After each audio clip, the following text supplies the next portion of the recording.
Hello students, नमस्कार। आज हम जो है कक्षा 10 के नए शीर्षक के साथ जो है उपस्थित हैं और आज का जो हमारा टॉपिक रहेगा वो है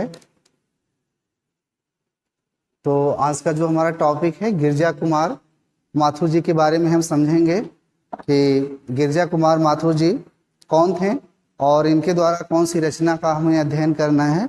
तो आइए इसको हम समझते हैं।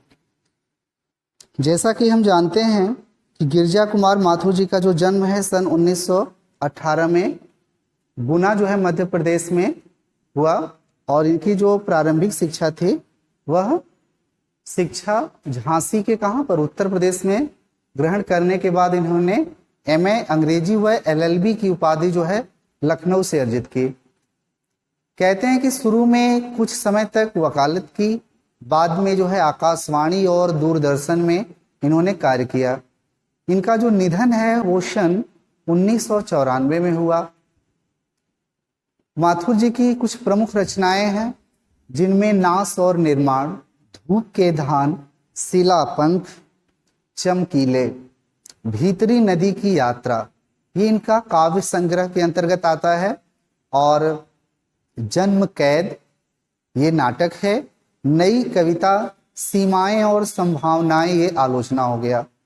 तो हम देख रहे हैं यहाँ पर कि नई कविता के जो कवि हैं गिरजा कुमार माथुर ये रोमानी मिजाज के कवि माने जाते हैं। वे विषय के मौलिकता के पक्षधर तो हैं ही, साथ ही साथ परंतु इनकी जो शिल्प की विलक्षणता को जो है नजरअंदाज जो है नहीं किया जा सकता।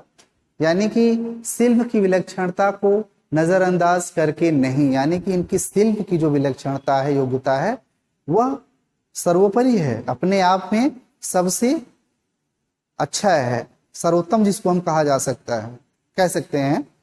तो चित्र को अधिक स्पष्ट करने के लिए भी वातावरण के रंग को भरते हैं और उन्होंने जो है मुक्त छंद में ध्वनि के साम्य के प्रयोग के कारण तुक के बिना भी कविता में क्या संगीतात्मकता संभव कर सके हैं।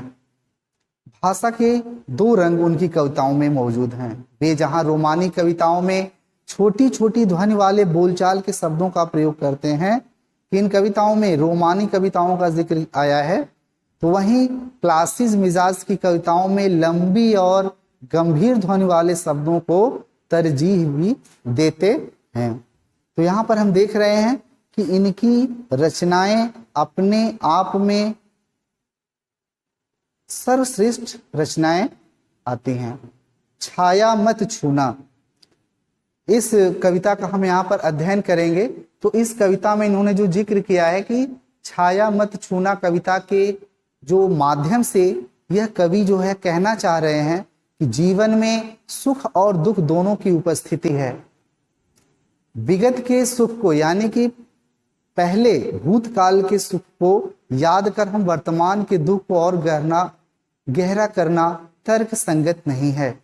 कवि के शब्दों में इससे दुख दूना होता है। अगर हम पिछले या बीते हुए समय को याद करते हैं, बीते हुए समय की घटनाओं को याद करते हैं, तो हमारा वर्तमान भी क्या होता है, उससे प्रभावित हो जाता है।